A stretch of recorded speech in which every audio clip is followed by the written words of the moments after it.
మరి స్టూడెంట్స్ అందరూ కూడా హామీ ఇవ్వడం కూడా జరిగింది.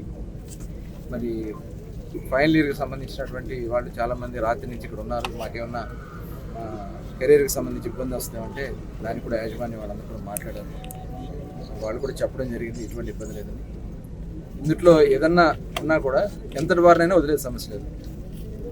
కింద వాళ్ళు చెప్పిన స్టూడెంట్స్ ఉన్నారు, వార్డెన్ ఉన్నారని, అలాగే కాలేజీ యాజమాన్యం దృష్టి కూడా తీసుకెళ్ళామని, ఇవన్నీ కూడా చూసిన తర్వాత ఏదన్నా ఎవరి ఇన్వాల్వ్మెంట్ ఉన్నా కూడా అవసరమైతే కాలేజ్ మీద కూడా చర్యలు తీసుకోవడానికి కూడా ప్రభుత్వం సిద్ధంగా ఉందనే విషయాన్ని తెలియజేస్తాం.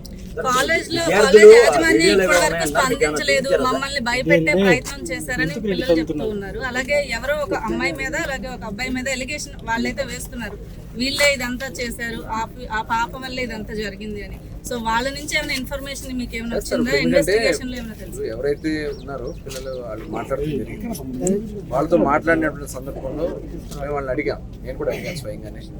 అడిగితే వాళ్ళు చెప్పింది ఏంటంటే, మాకు డే స్కాలర్స్ నుంచి కాల్స్ వచ్చినాయి, ఏమో మీరు ఏమైనా చూసారా, కెమెరాలు చూసారా లేకపోతే ఏంటన్నట్టు. డే స్కాలర్స్ నుంచి కాల్స్ వచ్చినాయి, కొన్ని ఏమైనా వీడియోస్ ఏమైనా చూపించారంటే అవి కూడా ఉన్నాయి అంటున్నారండి అని అన్నారు. కాబట్టి వాళ్ళందరినీ కూడా టోటల్ దీన్ని మొత్తం అంతా కూడా ఇన్వెస్టిగేట్ చేయాల్సినటువంటి అవసరం. ఇది చిన్న విషయం కాదు, చాలా సీరియస్గా అయితే ప్రభుత్వం ఉంది. చిన్న విషయం కాదు, ఇది చాలా క్లుప్తంగా. ఎందుకంటే ఇవాళ సోషల్ మీడియాని చూస్తున్నాం, ఐటీని ఎలా కావాలో అలా వాడుకునే టెక్నాలజీలు వాటి చూస్తున్నారు. దానికి మించిన విధంగా మనం దాన్ని ఐడెంటిఫై చేయాల్సిన అవసరం. తప్పకుండా దీంట్లో ఎవరున్నా కూడా వదిలే సమస్య.